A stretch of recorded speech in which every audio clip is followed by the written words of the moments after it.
পূর্বাচলে গাড়ির ধাক্কায় নিহত বুয়েট ছাত্রের জানাজা শেষে দাফন, ক্যাম্পাসে শিক্ষার্থীদের বিক্ষোভ, অপরাধীদের উপযুক্ত শাস্তি চান সহপাঠীরা। গাড়ি চালকের ক্ষমতাশালী পিতা মামলার মোড় ঘোরানোর, এমনকি মামলা যাতে না নেওয়া হয় তার ব্যবস্থা করতে ব্যস্ত ছিলেন। আমরা আমাদের ভাইয়ের হত্যার সুষ্ঠু ও অতি সত্বর বিচার দাবি করছি। যে কোনো মূল্যে ক্ষমতার বিপরীতে ন্যায়ের প্রতিষ্ঠা হোক।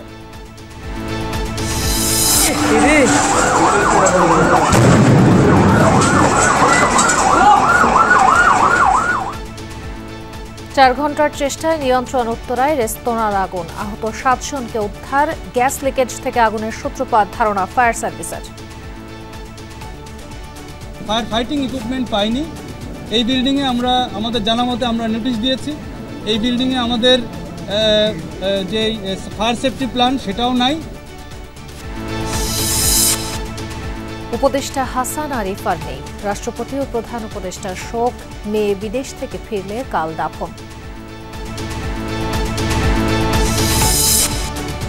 কলকাতার সঞ্জীবা গার্ডেনে পাওয়া দেহাংশ এমপি আনারেরই, মেয়ের সাথে মিলল ডিএনএ। সিআইডি জানালো খাল ও ফ্ল্যাটে পাওয়া নমুনাগুলো তারই। 2 মাসের মধ্যে আত্মপ্রকাশ ঘটবে নতুন রাজনৈতিক দলের নেতৃত্বে। জুলাই আন্দোলনের শিক্ষার্থীরা আগামী নির্বাচনে অংশ নেওয়ার পরিকল্পনা। আগামী 1-2 মাসের মধ্যে বৈষম্য বিরোধী যে ছাত্র আন্দোলন আছে তারা এই রাজনৈতিক দলকে মাঠে আনতে সক্ষম হবে। নতুন যে রাজনৈতিক দল আমরা প্রত্যাশা করছি তাদের কার্যক্রম আসলে শুধুমাত্র কথার মধ্যে সীমাবদ্ধ থাকবে না।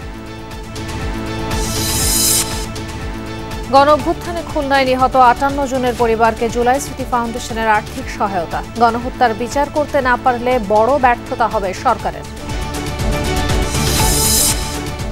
আইফোন কিনতেই ব্যাংক ডাকাতির পরিকল্পনা করেছিল 3 বন্ধু, জানালেন কেরানীগঞ্জ থানার ওসি। 1 মাস ধরে চলে রেখেই ভাঙা হয় সিসি ক্যামেরা।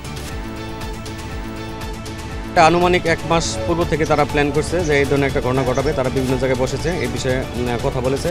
তারা সিসি ক্যামেরার ডিবেটা ভেঙে ফেলেছে, বাট আমরা সেটার ভাঙা অংশটুকু পাইনি।